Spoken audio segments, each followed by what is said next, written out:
harassing the police every single day. Andrew Sheets 11408, Pepperdine Street, Punta Gorda.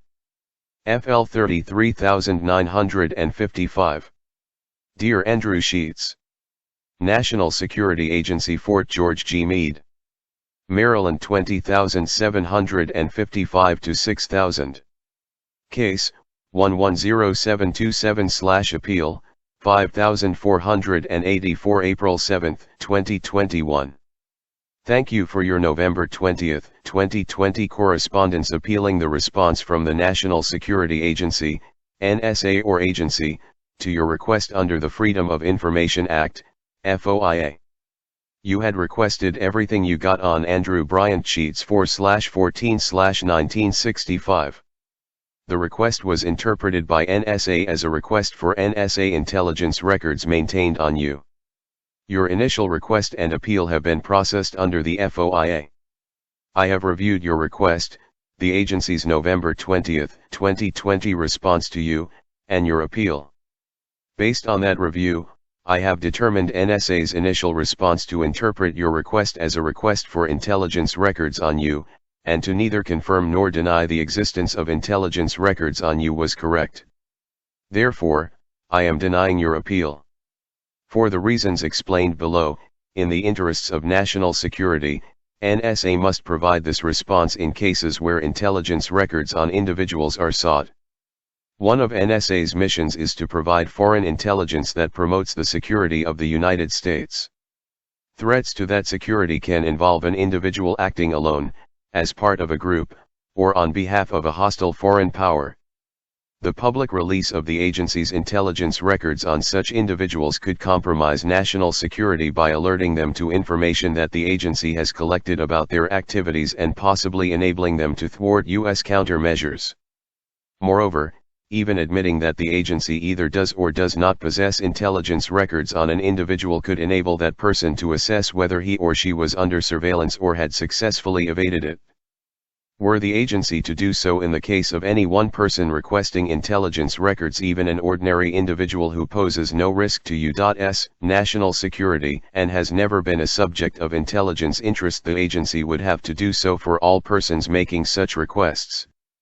This would include, for example, international terrorists and/or persons working as agents of foreign powers. Therefore, as stated in the agency's response to your request, the existence or non-existence of any such information on any individual is, and must remain, a classified matter.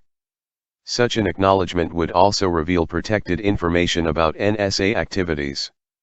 Your appeal is therefore denied because the FOIA exempts the release of classified and/or protected information.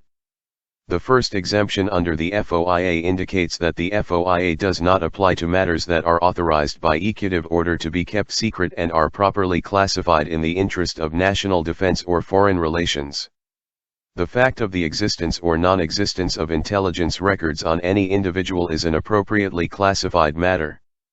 Paragraph 3.6, a, of Executive Order 13526, Classified National Security High Formation, specifically authorizes this type of response, also known as a GLOMAR response, to such requests made wider the FOIA. 2. The third exemption under the FOIA authorizes the withholding of information specifically protected from disclosure by statute.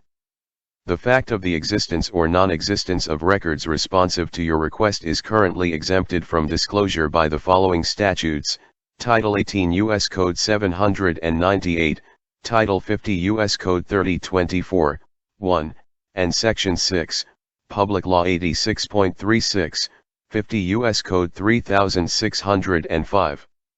Case 110727/Appeal 5484.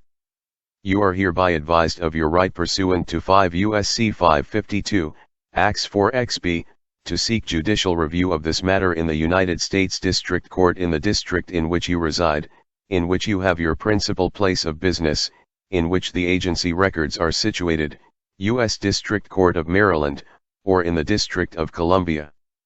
Additionally, you may contact the Office of Government Information Services, OGIS, at the National Archives and Records Administration to inquire about the FOIA mediation services they offer. The contact information for OGIS is as follows: Office of Government Information Services, National Archives and Records Administration, 8601 Adelphi Road, OGIS, College Park, Maryland, 20740. OGIS registered NARA.gov/877-684-644-8/202-741-5770/fax 202-741-5769. Sincerely, Linda M. Kiyosaki, Freedom of Information / Privacy Act Appeal Authority.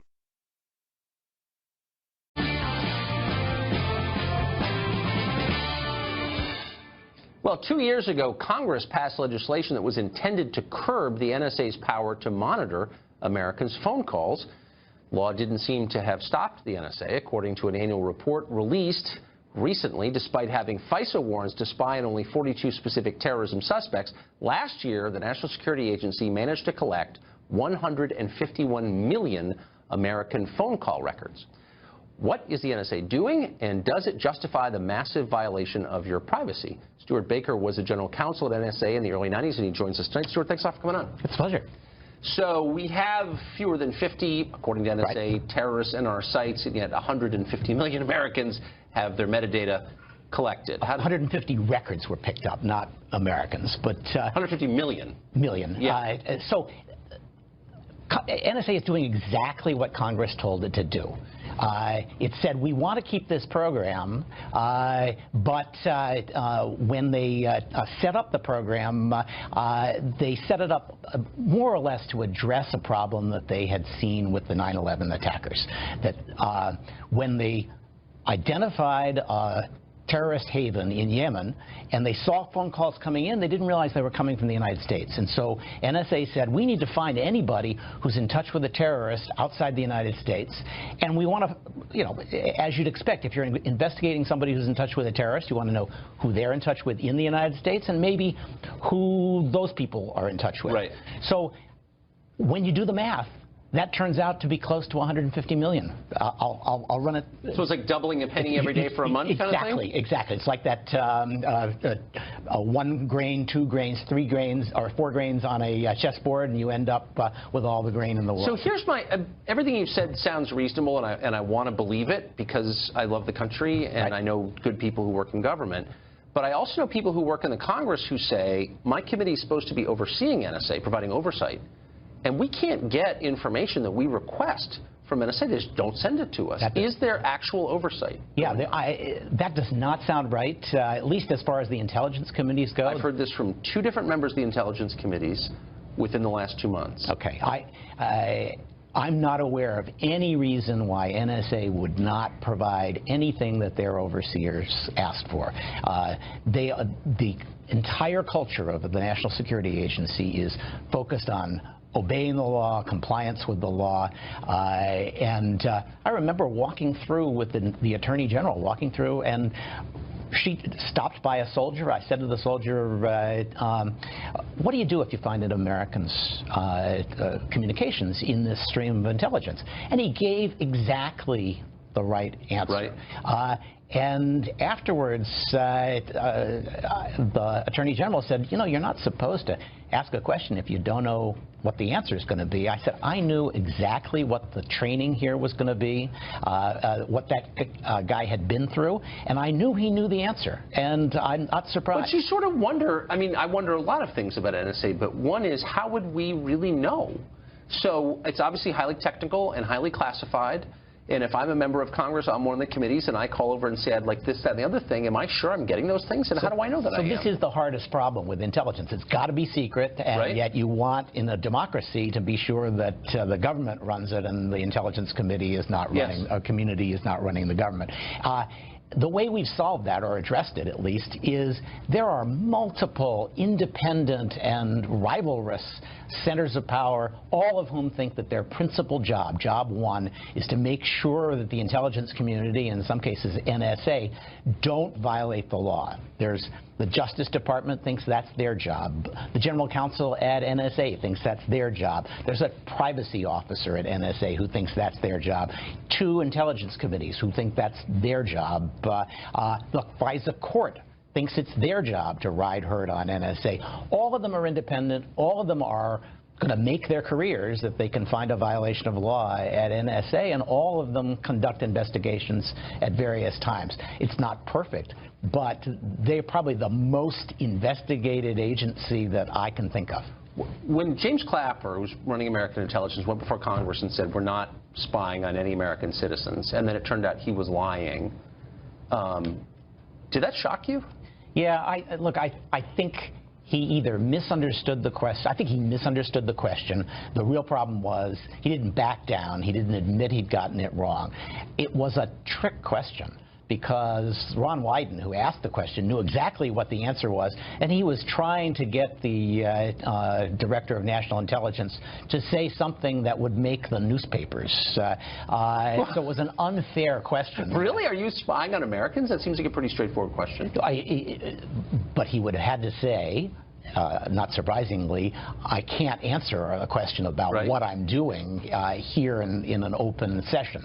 He provided plenty of information in a closed session. But look, I'm not here to defend what he said, and certainly not his insistence on doubling down on it. But as a reasonable person, final question, you're confident of his good faith?